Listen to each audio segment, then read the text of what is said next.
Okay, good evening again, everyone, and welcome to today's class. First of all, मैं आपसे ये पूछना चाहता हूँ कि किसी ने uh, ये वाला क्वेश्चन ट्राई किया था कि ये वाला जो अभी स्क्रीन पे है, रेशियो से कोई ऐसा है जिसने ट्राई किया था कि क्लास में अगर आंसर नहीं आया तो फिर ट्राई करके देखते आता है कि नहीं किया। आज मैं आफ्टरनून को वो डिब्रूगढ़ यूनिवर्सिटी के साइड से जा रहा था, तो फिर मैं गया अराउंड 20-25 किलोमीटर शायद स्कूटी चलाया। ठीक है, शायद आफ्टरनून से इवनिंग, इसलिए आज थोड़ा क्लास डिले हो गया। तो तभी मैं सोच रहा था कि ये क्वेश्चन क्यों नहीं आया, सोच सोच के इसका आंसर आ गया। देखो ये कैसे करना है ना, ये थोड़ा सा इसमें लॉजिक का हम लोगों ने गलत, मतलब मैंने गलत लगाया था। क्या है इसमें, ये क्वेश्चन देखो एक बार। A civil contractor planned to build an overbridge of 3 kilometer distance in 600 days. ठीक है। For this purpose, he employed 90 workers. मतलब उसने क्या किया, उसको 3 किलोमीटर का ब्रिज बनाना है 600 दिन में। 3 किलोमीटर बनाना है 600 दिन में, उसके लिए उसने 90 वर्कर्स को हायर किया। करेक्ट। तो 200 दिन के बाद उसने देखा कि 0.5 किलोमीटर ही हो पाया।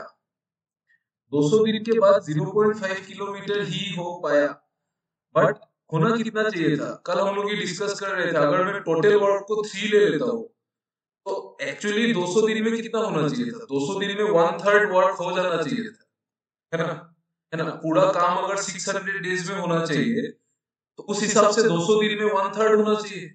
मतलब 200 दिन में जनरली कितना होना चाहिए, 1 यूनिट हो जाना चाहिए। ठीक है, मतलब अगर 3 किलोमीटर का ब्रिज है तो 1 किलोमीटर हो जाना चाहिए, बट 200 दिन में हुआ कितना, 0.5। 200 दिन में 0.5 हुआ। कौन मुझे बोल सकता है कि 0.5 क्यों हुआ, वाई क्यों 0.5 हुआ, 1 किलोमीटर क्यों नहीं हुआ, होना तो चाहिए था ना। तो 200 दिन में 1 किलोमीटर क्यों नहीं हुआ, बताओ। Who can tell me?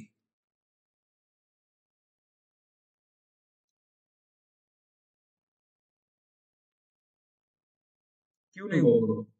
200 दिन में जनरली एफिशिएंसी लो, एफिशिएंसी लो मतलब थोड़ा लोकल लैंग्वेज में बोलो, एफिशिएंसी लो। सही बात है, मतलब क्या रिक्वायर्ड एफिशिएंसी हाफ है।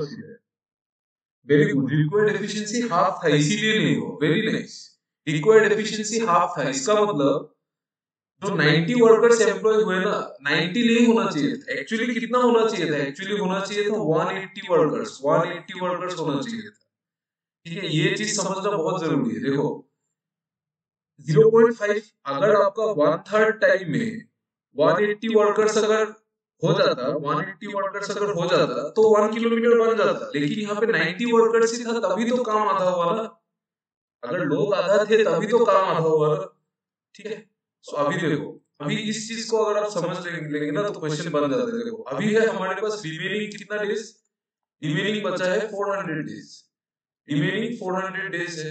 इस 400 डेज में जनरली क्या होना चाहिए था, जो काम रिमेनिंग वर्क जो होना चाहिए था, जो वर्क होना चाहिए था वो जनरली कितना होना चाहिए था, एक तो हो जाना चाहिए था, बट एक नहीं हुआ। मतलब नियम के हिसाब से अगर हम उस हिसाब से जाए कि कितना होना चाहिए था, तो जो 400 डेज है रिमेनिंग, उसमें 2 यूनिट काम बचा लेना चाहिए। ठीक है, 400 डेज में 2 यूनिट रिमेनिंग होना चाहिए, क्योंकि 1 यूनिट हो जाना चाहिए था ना। 400 डेज में 1/3 वर्क हो जाएगा। 1/3 मतलब क्या, 1 किलोमीटर हो जाना चाहिए था। तो बचेगा कितना, दो। तो दो बचना चाहिए था, लेकिन बच कितना रहा है, बच रहा है 2.5, क्योंकि सिर्फ 0.5 ही हुआ। करेक्ट। मतलब जो वर्क है वो बचना चाहिए था। मैं इसको अगर डेसिमल हटा दूं, मतलब अगर मैंने इसको 2 से मल्टीप्लाई कर दिया तो 4:5, मतलब वर्क बचना चाहिए था 4। जो रिमेनिंग 400 डेज है ना, उसमें वर्क होना चाहिए था 4, लेकिन वर्क है 5। तो टाइम कांस्टेंट है, 400 डेज ही है, तो वर्क होना चाहिए था 4, लेकिन वर्क है 5। बट एफिशिएंसी भी हमको बढ़ाना पड़ेगा। अगर वर्क बढ़ गया तो एफिशिएंसी भी बढ़ाना पड़ेगा, तो एफिशिएंसी को भी 4 से 5 करना पड़ेगा। अभी यहाँ पे ट्रिक ऑफ द ट्रेड क्या है कि जो एफिशिएंसी जो 4 से 5 करना पड़ेगा, आप अगर देखो, एक मिनट यार, किसी ने मैसेज कर दिया।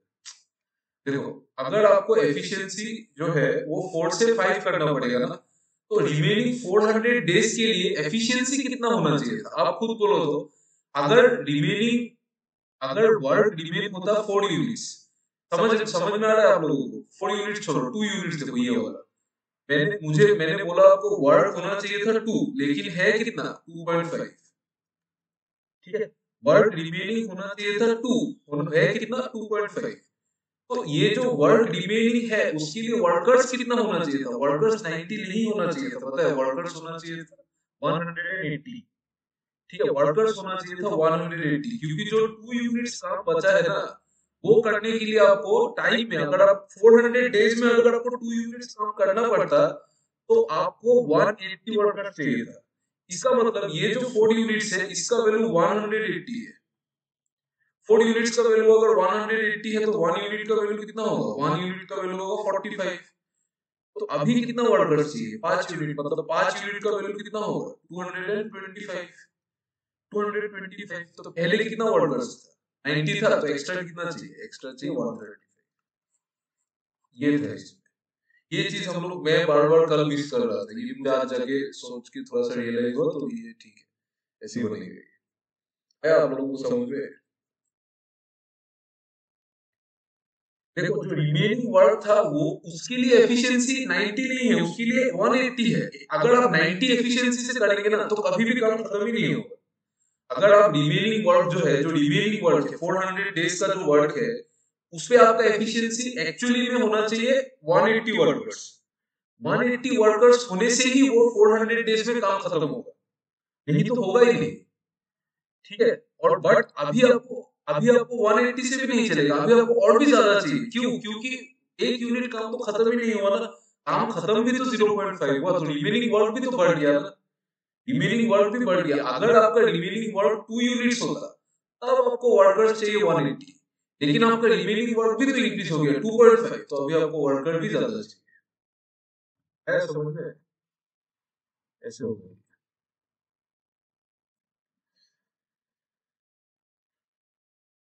है कि नहीं, बोलो तो, या फिर सब आंसर किया कि समझ में आया?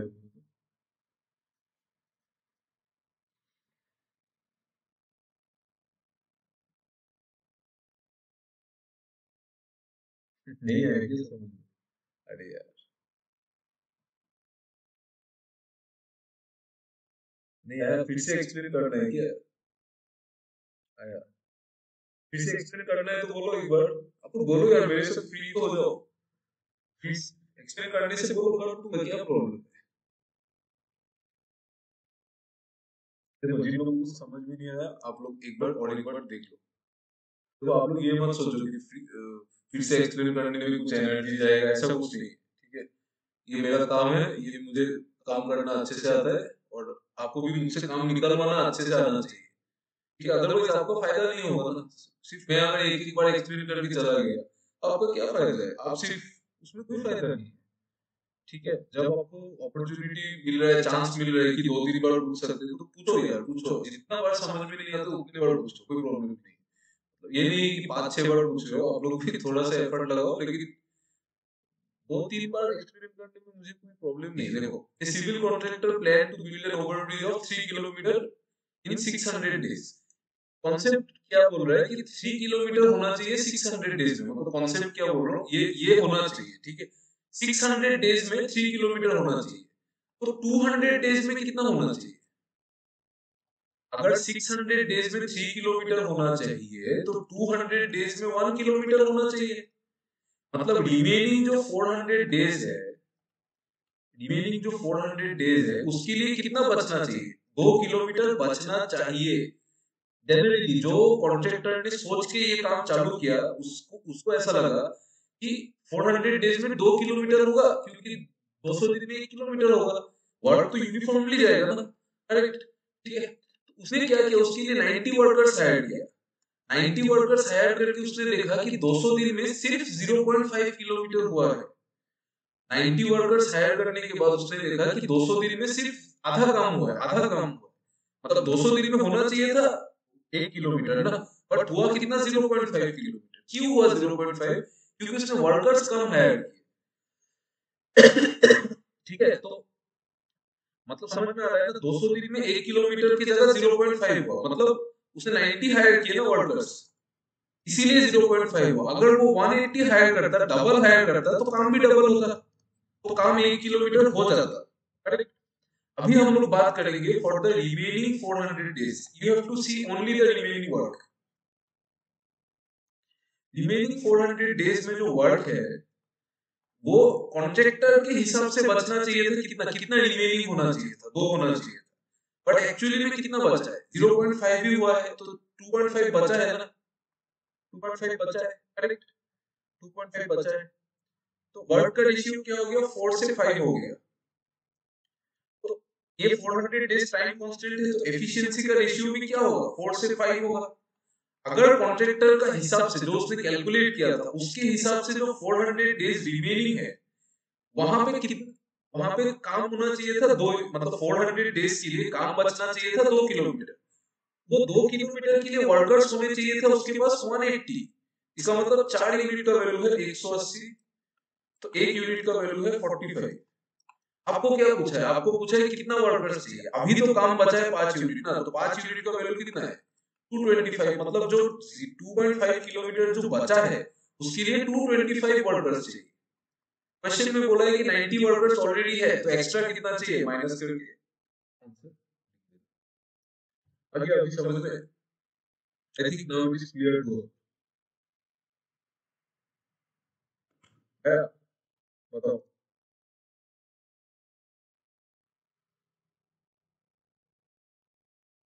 सिर्फ उनकी कोई समझ में आया क्या, एनीवन एल्स, और किसी को नहीं आया?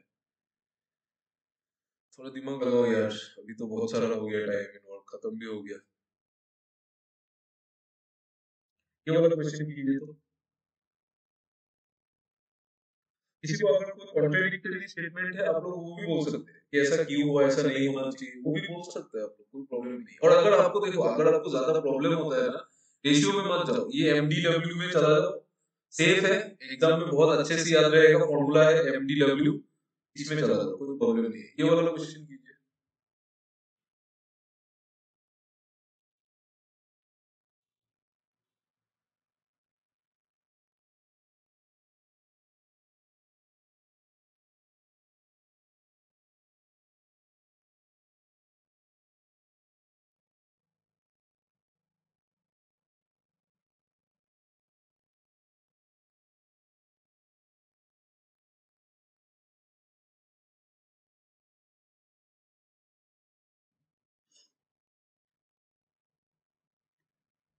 ये वाला क्वेश्चन ट्राई करो तो देखो आता है कि नहीं।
ये वाला तो हो जाना चाहिए आप लोग से। आ गया क्या आंसर? नहीं आया।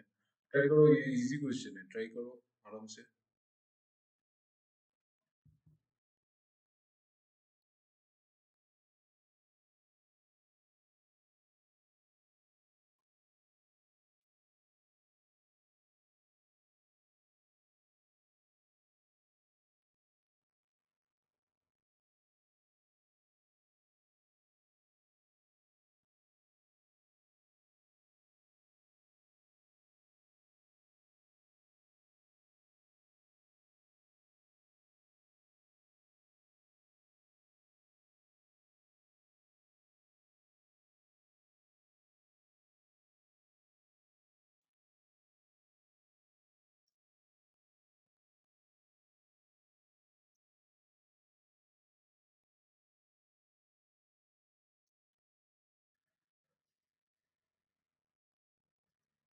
A and B together can complete a certain work in 54 days. But उन्होंने सिर्फ 12 दिन तक ही काम किया। They worked together only for 12 days.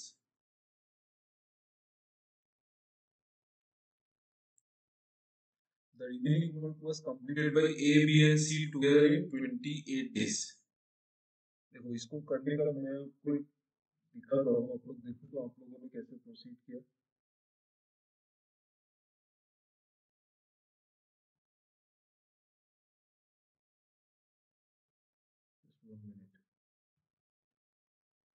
सी हम लोग सिर्फ रिमेनिंग वर्क को देखो, सिर्फ रिमेनिंग वर्क देखो। A and be together can complete certain work कितने दिन में करेंगे? 54 डेज में।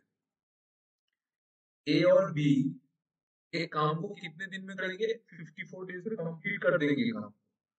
They work together for 12 days, सिर्फ 12 दिन काम किया। अभी आप लोग मुझे बताओ, ए और बी ने जो सिर्फ 12 दिन काम किया, ए और बी अगर और कितना दिन काम करने से काम कंप्लीट हो जाता, बताओ। ए और बी ने मिलकर सिर्फ 12 दिन ही काम किया, और कितना दिन काम करने से काम कंप्लीट हो जाता? Tell me how many more days A और B should have worked so that the work should have completed।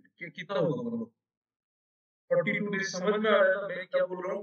मैं बोल रहा हूँ कि ए और बी को पूरा काम करने में, ए और बी को पूरा काम करने में 54 डेज चाहिए। उन्होंने 12 दिन काम किया, तो उसके बाद नहीं किया ना, तो और कितना दिन करना चाहिए था ताकि काम हो जाता, वो पूछ रहा हूँ। ठीक है, तो 12 दिन काम किया तो और 42 डेज करना चाहिए था ना। टोटल 54 डेज लगता है, उसमें से 12 दिन किया तो और 42 डेज करना चाहिए था। ठीक है, मतलब जो रिमेनिंग वर्क है, मैं सिर्फ रिमेनिंग वर्क में कर रहा हूँ। ठीक है, ये जो they work together for 12 days, इसके बाद रिमेनिंग वर्क में ए और बी को टाइम कितना लगेगा? रिमेनिंग वर्क में ए प्लस बी को टाइम लगेगा कितना? 42 डेज। ठीक है, और रिमेनिंग वर्क में ए बी और सी को कितना टाइम लग रहा है? 28 डेज। रिमेनिंग वर्क में ए बी और सी को कितना टाइम लग रहा है? 28 डेज। रिमेनिंग वर्क कांस्टेंट है, तो 14 से काटा 3 बार, 14 से काटा 2 बार। टाइम का रेशियो आ गया, एफिशिएंसी का रेशियो क्या होगा? 2:3 होगा। करेक्ट, 2:3। इसका मतलब a प्लस बी का एफिशिएंसी 2 है, और a plus B plus C का एफिशिएंसी जो है वो 3 है। इससे मुझे मिल जाता है c का एफिशिएंसी 1 होगा 100%। ठीक है, a प्लस बी 2 है, a प्लस बी प्लस सी 3 है, मतलब c 1 है। ठीक है, ओके। और क्या बोला? If the work done by B in, यहाँ पे देखो क्या बोला है next statement. If the work done by B in 6 days, B in 6 days मतलब b into 6 is equal to the work done by C in 9 days, C in 9 days. ठीक है, तो b into 6 is equal to c क्या है? c 1 है ना, तो 1 into 9 तो 9 होगा। तो b का एफिशिएंसी क्या हो जाएगा? b का एफिशिएंसी हो जाएगा 3/2।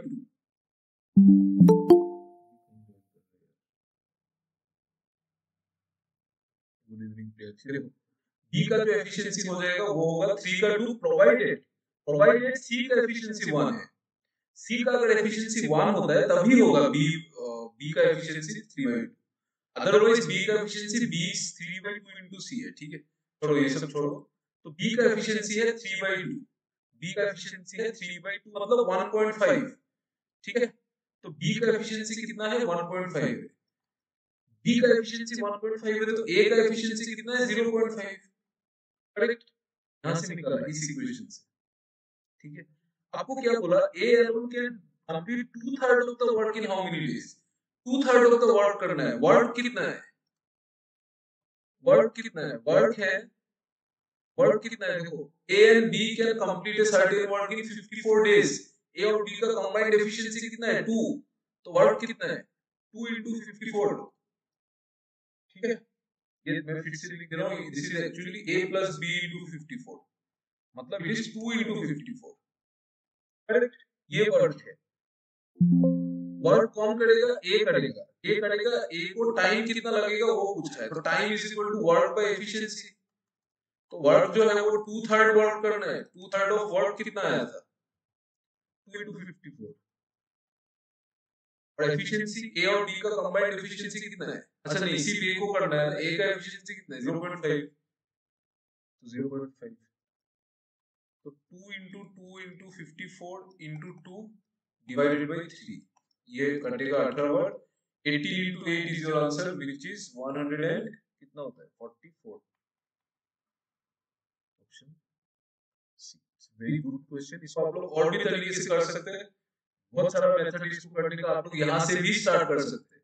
a plus b can complete in 54 days, आप यहाँ से भी स्टार्ट कर सकते हैं कि a और b मिलके 12 डेज में कितना काम करेंगे, कितना फ्रैक्शन, उस फ्रैक्शन से आप remaining fraction a plus b plus c में दे दो, तो a plus b plus c वो फ्रैक्शन का वर्क आ जाएगा, फिर कंप्लीट वर्क निकालो, फिर दोनों को देखो एरो वाला मेथड से एलसीएम निकाल के एफिशिएंसी निकालो, वैसे भी कर सकते हैं, no problem.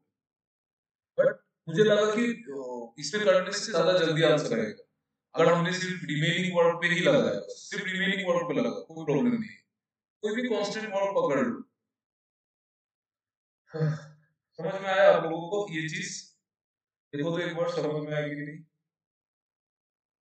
Very good question, ये क्वेश्चन करके बहुत अच्छा लगा, वेरी गुड, बहुत अच्छा क्वेश्चन है। ये वाला क्वेश्चन इंटेलिजेंस ब्यूरो का एग्जाम में आया था, इंटेलिजेंस ब्यूरो का जो 2024 का जो रिक्रूटमेंट है ना, अभी रिसेंटली हुआ था ग्रेड 2 का, उसमें ये क्वेश्चन पूछा गया था, सेम क्वेश्चन।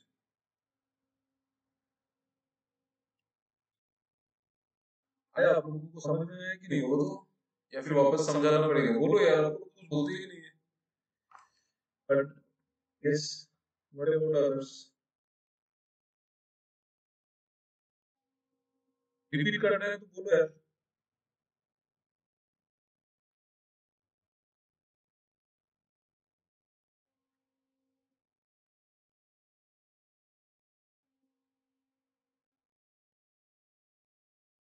एक बार और हो जाए, एक बार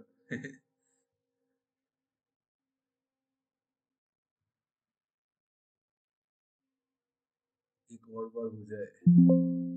देखो सी, देखो क्वेश्चन को ध्यान से देखो, A and be together can complete a certain work in 54 days, মানে এ আর বি যদি মিলি করে তাহলে তো কিমান টাইম লাগিব 54, বাট তাহাতি অকল 12 দিনের কারণে কাম করবে। मैं इस क्वेश्चन को कहां पे पकड़ रहा हूं वो चीज को देखो आप लोग, ठीक है। आप लोग दूसरे तरीके से भी कर सकते हैं, मैं 100 टाइम्स बोलता हूं, देयर इज नो मतलब ऐसा कोई हार्ड एंड फास्ट नहीं है कि जो मैं जैसे कर रहा हूं वैसे ही करना पड़ेगा, ऐसे भी करो, बट ऑलवेज रेशियो यूज करो। मेरा मोटिव यही है, ये नहीं कि आप 1/, यूज कर रहे हो, वो सब मेथड से नहीं होता है सॉल्व, इट बहुत टाइम लगता है, ठीक है। और हम लोग जो एग्जाम्स के लिए पढ़ाई कर रहे हैं उसमें टाइम इतना ज्यादा नहीं है, ठीक है। तो ए and be together can complete a certain work in 54 days, मतलब दोनों को मिलके लगेगा 54 डेज। दोनों ने कितना काम किया 12 डेज, दोनों ने कितना काम किया 12 डेज। आप मुझे ये बताओ कि अगर 12 डेज काम किया है तो ए और बी को रिमेनिंग कितना दिन काम करना चाहिए था। ए और बी को जो है जो रिमेनिंग वर्क, मैं सिर्फ रिमेनिंग वर्क देख रहा हूं, सिर्फ रिमेनिंग वर्क, ए और बी ने 12 दिन तो काम कर लिया, बट आप रिमेनिंग वर्क को देखिए, रिमेनिंग वर्क के लिए ए और बी को कितना टाइम लगता है, ए और बी को टाइम लगता है कितना 42 डेज, ठीक है। क्योंकि कंप्लीट वर्क 54 डेज में करने के 12 दिन काम कर लिया, तो रिमेनिंग वर्क के लिए कितना टाइम लगेगा 42 डेज, ठीक है। और वही रिमेनिंग वर्क के लिए, वही जो रिमेनिंग वर्क है उस वर्क के लिए ए बी और सी को कितना टाइम लग रहा है, ए बी और सी को टाइम लग रहा है कितना 28 डेज, यहाँ पे लिखा है ना, the remaining work was completed by A, B and C in 28 days, correct. तो टाइम का रेशियो आ गया 3:2। वर्क तो सेम है, रिमेनिंग वर्क, तो वर्क अगर सेम है तो एफिशिएंसी का रेशियो आ जाएगा 2:3। इसका मतलब ए प्लस बी का एफिशिएंसी अगर 2 होता है तो ए प्लस बी प्लस सी का एफिशिएंसी जो होगा वो 3 होगा। ठीक है। और एक चीज क्या बोला, if the work done by B in 6 days, मतलब बी जो 6 days में वर्क करेगा, B into 6 is equal to the work done by C in 9 days, is equal to the work done by C in 9 days।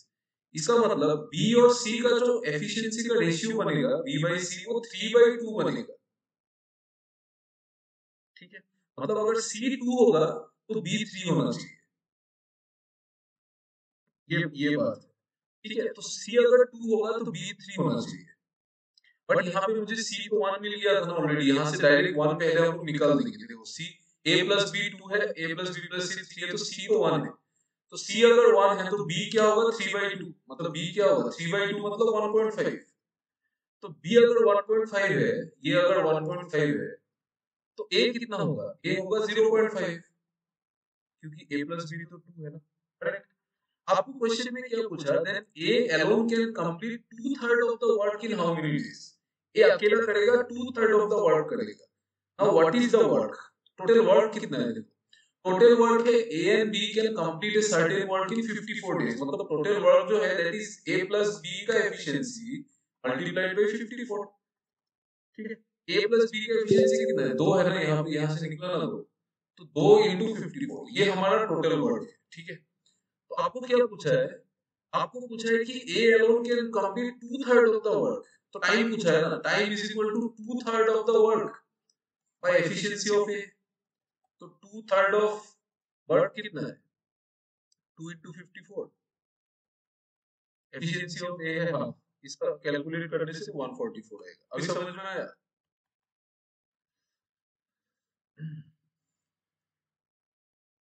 Yes, ये वाला question कीजिए।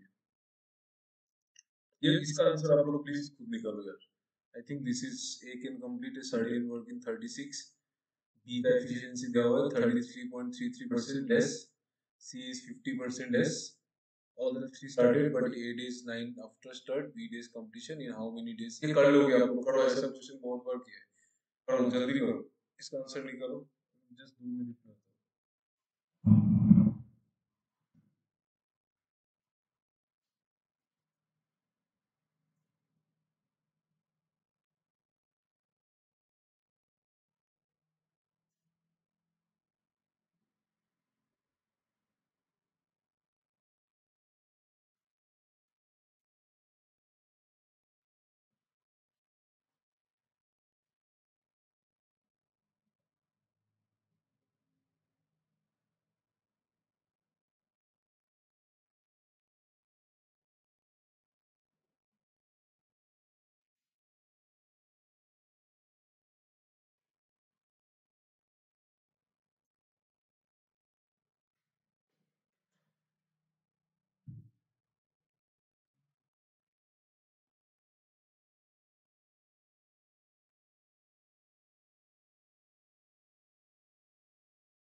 आप लोगों ने डिनर कर लिया है क्या,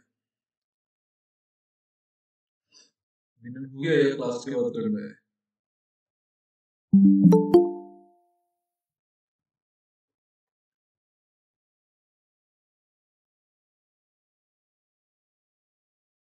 हो गया क्या,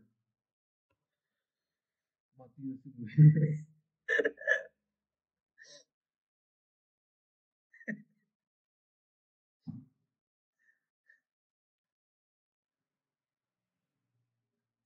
এটা ডাবল একটা প্রবলেম, হইতে যাব নড়ি उसी बार हमारी डिनर पूरी आया लास्ट में रेकॉर्डेड सब बड़ी बोला हमारा अबू डिनर पूरी जॉइन पूरी लोगा टाइम तो ऐसे ही क्लास मेरा भी आज आफ्टर क्लास ही है जनरली मैं क्लास से पहले कर लेता हूँ बट आज टाइम नहीं मिला ओके ओके क्वेश्चन करो सॉल्व करो आप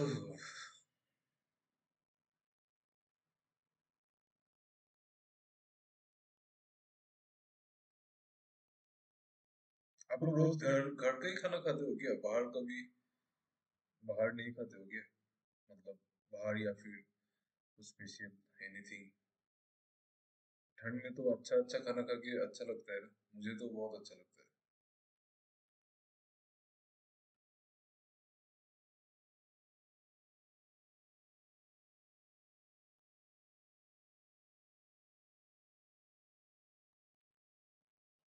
शादी की सबसे बढ़िया वही है शादी में लेकिन क्या है ना मतलब शादी में क्या है कि ज्यादातर शादी में ना सेम टाइप का खाना बनता है शादी का ट्रिक क्या है पता है शादी में आप ऐसा शादी में जाओ सपोज आज आप एक एसएमएस शादी में गए तो कल आप एसएमएस शादी में मत जाओ मतलब अगर आपका इनविटेशन है और अगर नहीं है तो ऐसे ही घुस जाओ शादी में घुसने के लिए ऐसे भी इनविटेशन नहीं चाहिए तो आज अगर एसएमएस शादी में खाया आपने कल आप ट्राई करो बिहारी शादी में खाने का फिर ट्राई करो कि एक दिन मारवाड़ी शादी में खा लिया फिर एक दिन बंगाली में खा लिया आपका क्यूजीन जो है वो चेंज होते रहेगा तो अच्छा लगेगा नहीं तो लगभग हर एक शादी में अल्टीमेटली खाना सेम ही हो जाता है तो वो एक बोरिंग चीज अगर ज्यादा खा लेते हो तो बोर होता है ऐसे भी यार मेरी तो आप लोगों का एज ही ऐसा है थोड़ा घूमो फिरोगे तो दोस्तों के साथ शादी वादी में खाने से मजा भी आता है वो भी एक थ्रिल है ना बिन बुलाए शादी में जाना मजा बहुत आता है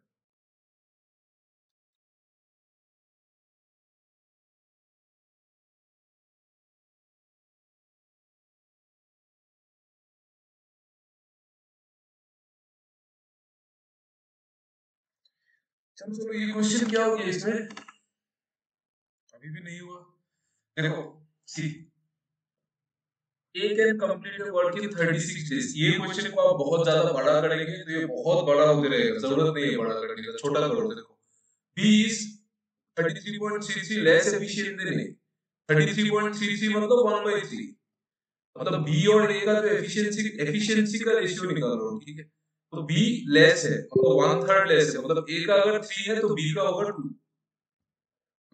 correct and C is 50% less than B ठीक है 50% लेस मतलब हाफ लेस मतलब 1/2 मतलब अगर सी का एफिशिएंसी 2 है ना तो बी का अगर 2 है तो सी का 1 होगा करेक्ट सही है ना ये देखो ठीक है ना एफिशिएंसी बी का मैंने 2 लिया ए का 3 ये ये जो फ्रैक्शन वगैरह के हिसाब से और सी का 1 करेक्ट ठीक है फिर क्या बोला A can complete a certain work in 36 days तो what is the work work क्या होगा वर्क क्या होगा efficiency of A multiplied by 36 होगा एफिशिएंसी ऑफ ए कितना है 3 तो 3 into 36 ये आपका वर्क होगा आपको फिर वो ट्री बना के करने का जरूरत नहीं है इसमें ठीक है 108 108 इज द वर्क करेक्ट अभी क्या बोला all the three started the work together तीनों ने मिलके स्टार्ट किया ए बी सी तीनों तीनों मिलके काम करना स्टार्ट किया ठीक है but A left 9 days after the start of the work मतलब 9 days तक ए बी और सी ने काम किया और 9 days के बाद सिर्फ बी प्लस सी रह गए क्योंकि ए चला गया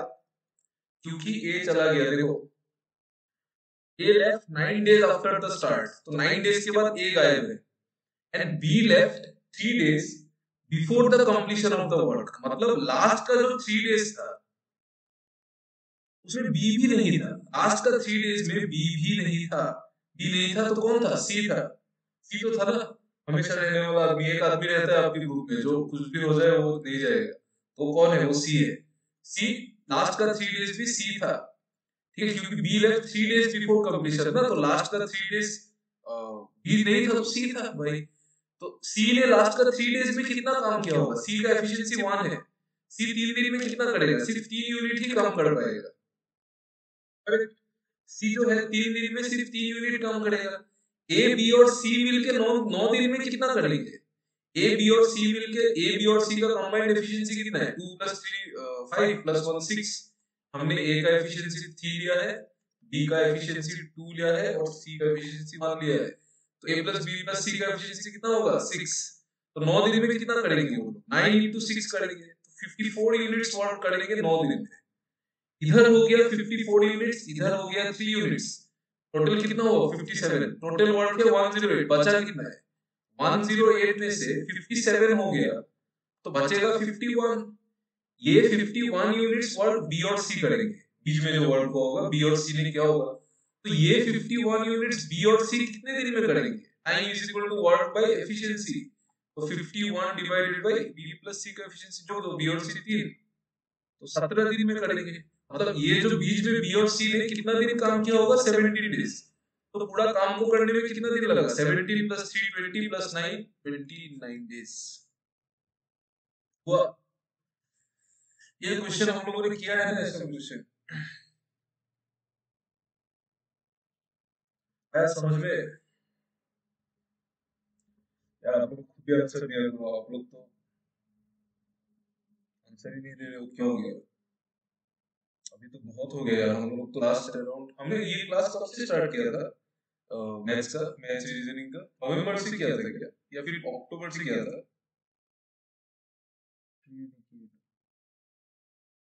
ये तो प्री वैसे क्या हो? प्री प्री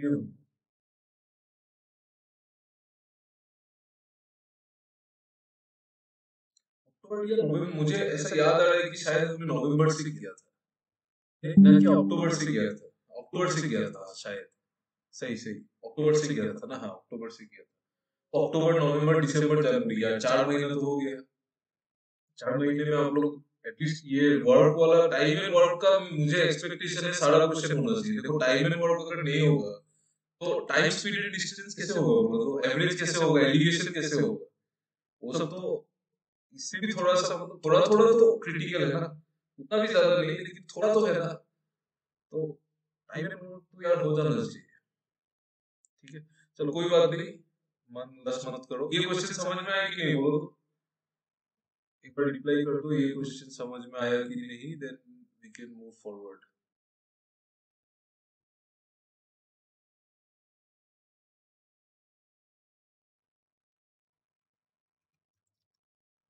आंसर आई स्लाइड, बढ़िया सुनते थे।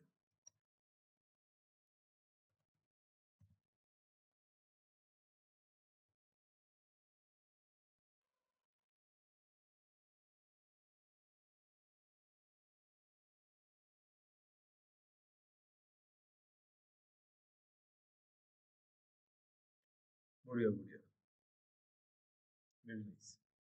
ठीक है, चलो ये हम लोग बाद में करेंगे, ये बाद में करेंगे। ये वाला करो तो इजी क्वेश्चन है, करो। डेटा सफिशिएंसी का है, ठीक है, कौन सा डेटा सफिशिएंट है आंसर देने के लिए, प्लीज ट्राई।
डी।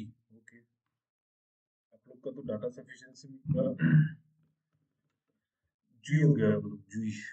देखते हैं स्पीड ऑफ द ट्रेन क्या है। स्पीड ऑफ द ट्रेन मतलब S. Train crosses signal pole in 12 seconds and length of train भी गिवन है, लेंथ गिवन है, टाइम गिवन है। पोल है तो स्पीड आ जाएगा, करेक्ट। पोल है ना, पोल का तो कोई लेंथ ही नहीं है, करेक्ट। पोल पोल जो होता है वो तो मतलब नाक के बराबर है, वो एक लाठी है या फिर ऐसा कुछ है, कुछ भी समझ लो। तो पोल तो नाक के बराबर है। इसका मतलब जो भी लेंथ है वही क्रॉस करेगा और टाइम भी गिवन है, तो इससे तो स्पीड आ जाएगा, मतलब वन तो सफिशिएंट है। सेकंड वाला देखो, the train crosses another train of से। अच्छा, और एक चीज मैं बोल देता हूँ, अगर वन एलोन सफिशिएंट है, if one alone is sufficient, तब आपको ये आपको पता होगा कि ये आंसर नहीं होगा, तब आपको वन को किसी के साथ कंबाइन नहीं करना है। अगर वन अकेला सफिशिएंट है तो वन को किसी के साथ कंबाइन नहीं करना है, मतलब 1 in 3 नहीं होगा, 1 in 2 नहीं होगा, ठीक, any two of the three भी नहीं होगा। समझ में आ रहा है ना क्यों नहीं होगा any two of the three? Any two of the three में वन को भी कंबाइन करने बोल रहा है ना, तो नहीं होगा। तो मतलब ये तीन तो अपने आप एलिमिनेट हो गया, ए भी नहीं होगा, सी नहीं होगा, ई नहीं होगा, दो ऑप्शन बचा है। इसमें है ओनली 2 and 3 एंड 1 और 3, ठीक है। तो एक काम करते हैं, देखो दोनों में 3 कॉमन है ना, इसमें भी 2 and 3 है, इसमें 1 और 3 है, तो 3 को चेक कर लो। लेंथ ऑफ ट्रेन गिवन है and time taken to cross a person standing besides track is given है। सेम चीज है इधर, यहाँ पे भी टाइम गिवन है, लेंथ गिवन है, तो स्पीड आ जाएगा, मतलब 3 से भी आ सकता है। तो 3 को किसी के साथ कंबाइन करने का जरूरत ही नहीं है, मतलब आइदर 1 और 3 हो गया खत्म। एलिमिनेशन से करेंगे तो और जल्दी आंसर आएगा।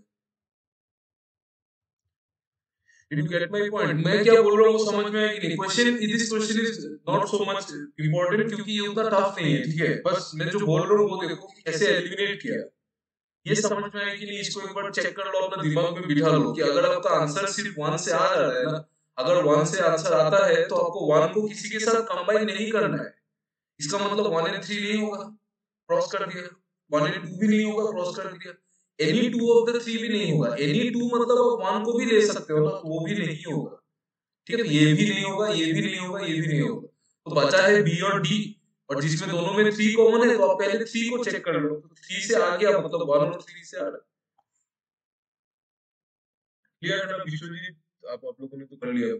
कुकिल, अभिषेक, कोमल, सोफी, आप लोगों को क्लियर है ना? यस, ठीक है। चलो और एक डेटा सफिशिएंसी देता हूँ आप लोगों को, ये वाला देखो तो। आप लोग मुझे प्लीज थोड़ा सा टाइम दो, 2 मिनट्स, मैं अपना बाइक खुद कर दो, नहीं तो फिर भी लेके भाग जाएगा। आप लोग सॉल्व करो, मैं जस्ट 2 मिनट्स में आता हूँ। करो, ये इतना डिफिकल्ट नहीं है।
ऑप्शन ए और डी आया है क्या? कंपाउंड इंटरेस्ट 10 साल में, मतलब कंपाउंड इंटरेस्ट निकलना है 10 साल में, मतलब क्या निकलना है? मेन बात है आपको रेट ऑफ इंटरेस्ट आना चाहिए। Rate of interest, rate of interest अगर आ गया तो आपके पास प्रिंसिपल है, टाइम है, प्रिंसिपल गिवन है, टाइम गिवन है, आपको इंटरेस्ट निकालना है, मतलब in short rate of interest निकालना चाहिए। रेट ऑफ इंटरेस्ट, ठीक है। पहला पहला स्टेटमेंट क्या है देखो, simple interest on the same amount 24,000 में at the same rate of interest is 7,000। 7,000 interest है 10 साल में, एक साल में कितना होगा? एक साल में होगा 700। ये है इंटरेस्ट। प्रिंसिपल सेम है 24,000। आपको इंटरेस्ट पता है, प्रिंसिपल पता है, रेट ऑफ इंटरेस्ट आ जाएगा, मतलब ये 1 से आ जाएगा आंसर, ठीक है। 1 से अगर आ जाएगा तो 1 एंड 2 क्यों किया आप लोगों ने? अभी जस्ट जो चीज वो आप लोग सेम चीज में क्यों एरर कर रहे हो? अगर 1 से आ जाएगा तो 1 एंड 2 करना ही नहीं है ना, ये तो होगा ही नहीं। अगर 1 से आंसर आ रहा है आपका तो आपको 1 एंड 2 को कंबाइन क्यों करना है? कंबाइन नहीं करना है ना। 1 को किसी के साथ भी कंबाइन नहीं करना है, ये भी नहीं आएगा आंसर। 1 एंड 3 भी नहीं होगा आंसर, ठीक है, क्योंकि ओनली 1 से आ रहा है ना। 2 से आ रहा है कि नहीं देखो, the compound interest and simple interest in 1 year is the same. इससे क्या आएगा? कुछ पता ही नहीं है, नथिंग, कुछ नहीं पता चलेगा। 2 तो बेकार का स्टेटमेंट है। Compound interest and simple interest earned in 1 year is the same, मतलब इससे क्या पता चलेगा? कुछ पता थोड़ी चलेगा आपको। कंपाउंड इंटरेस्ट ही नहीं पता है तो आप सिंपल इंटरेस्ट का क्या करोगे? और ये 1 में तो ये नहीं पता है कि इंटरेस्ट सेम है। इंटरेस्ट सेम है, इंटरेस्ट सेम क्यों चाहिए? अरे देखो, फर्स्ट 1 में simple interest on the same amount तो बोला है ना, at the same rate of interest भी तो बोला है ना। समझ में आ रहा है? देखो अमाउंट सेम है, अमाउंट कितना है? 24,000 ही है। जो मैं 1 को समझा रहा हूँ, देखो 1 में जो आपका प्रिंसिपल है वो 24,000 ही है, अमाउंट सेम है, रेट ऑफ इंटरेस्ट भी सेम है। 10 साल में 7,000 इंटरेस्ट आया। 10 साल में अगर 7,000 इंटरेस्ट आया तो एक साल में इंटरेस्ट कितना आएगा? एक साल में कितना आएगा? 7,000 बाई 10 आएगा ना, एक साल में 700 आएगा इंटरेस्ट। तो रेट ऑफ इंटरेस्ट कितना होगा? 700 बाई 24,000 होगा ना, ये होगा। तो यही रेट ऑफ इंटरेस्ट तो 1 में होगा ना, समझे? 1 में भी तो सेम रेट ऑफ इंटरेस्ट होगा ना। तो 1 में अगर आपको रेट, मतलब 1 बोल रहा हूँ, एक्चुअल क्वेश्चन में भी तो रेट ऑफ इंटरेस्ट सेम होगा ना। यहाँ पे बोला है ना सेम रेट ऑफ इंटरेस्ट, ठीक है। तो अगर उसमें रेट ऑफ इंटरेस्ट आ जाता है तो आप इंटरेस्ट भी निकाल लोगे, तो 1 तो सफिशिएंट, ठीक है। चलो, तो सेकंड वाला क्या है? Compound interest and simple interest earned in 1 year in the same. ये तो वो बात हो गया ना कि अपने बाप को मत सिखा वाला बात, ये तो सबको पता है। Compound interest and simple interest एक साल में सेम होता है, इसमें बोलने का क्या है? ये तो सबको पता ही है, ये तो बेकार का स्टेटमेंट है। टू का कोई काम ही नहीं है इसमें। टू का अगर काम नहीं है मतलब 2 एंड 3 भी नहीं होगा, करेक्ट? 2 एंड 3 भी नहीं होगा। टू का अगर कुछ काम ही नहीं है, टू तो बेकार का स्टेटमेंट है, ये तो सबको ही पता है। अगर आंसर सपोज आपका 3 से आता तो सिर्फ 3 से ही आ जाता, 2 का क्या जरूरत है? 2 तो ऐसे जनरल स्टेटमेंट है, वो तो सबको ही पता है, उससे तो कुछ काम ही नहीं होगा। थर्ड वाला स्टेटमेंट क्या बोला है? Amount became more than double on compound interest in 22 years. इससे हम लोग क्या कर लेंगे भाई? अगर डबल से ज्यादा भी हुआ है तो उससे हम कैसे पता चलेगा कि क्या हुआ है? कुछ पता ही नहीं चलेगा। अगर अमाउंट डबल से ज्यादा भी होता है इन 22 इयर्स तो उससे हम क्या कर लेंगे? डबल होने तो, डबल से ज्यादा हो गए, कितना ज्यादा होता है वो थोड़ी पता है, कुछ नहीं कर सकते। 3 भी बेकार का स्टेटमेंट है, कुछ नहीं है। तो सिर्फ ओनली 1, मतलब 1 ओनली सी आपका आंसर आएगा, ऑप्शन बी, ठीक है। नन ऑफ दिस भी हो सकता था ना, नन ऑफ दिस भी हो सकता था, इसीलिए मैंने फर्दर 3 को भी चेक किया। अगर यहाँ पे कुछ दूसरा ऑप्शन आता तो मैंने 3 को चेक नहीं करता, जरूरत नहीं है। समझ में? एवरीवन, प्रियाक्षी, कोमल, जिन लोगों ने आंसर दिया, विश्वजीत तो ठीक है, आ गया ना समझ में?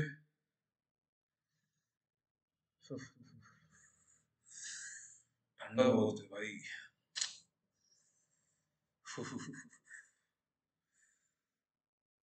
ये जो हमारा यूनिवर्सिटीज जो है, गुवाहाटी यूनिवर्सिटी है, ये अभी डिब्रूगढ़ यूनिवर्सिटी, ये सब इतना ठंडा लोकेशन में है। चलो गुवाहाटी में तो उतना ठंडा नहीं होता है, लेकिन यहाँ पे तो बहुत ठंडा है, इट्स टू मच। पानी पानी तो पकड़ ही नहीं सकते। चलो और एक क्वेश्चन मैं आपको देता हूँ। ডিব্ৰুগড় বহুত ঠাণ্ডা, সেইটোৱে বহুত ঠাণ্ডা। মই ইমান ভাবা নাছিলো যে ইমান ঠাণ্ডা হ'ব, মানে কেতিয়াও ইমান দিন থকাও নাই আগত ডিব্ৰুগড়।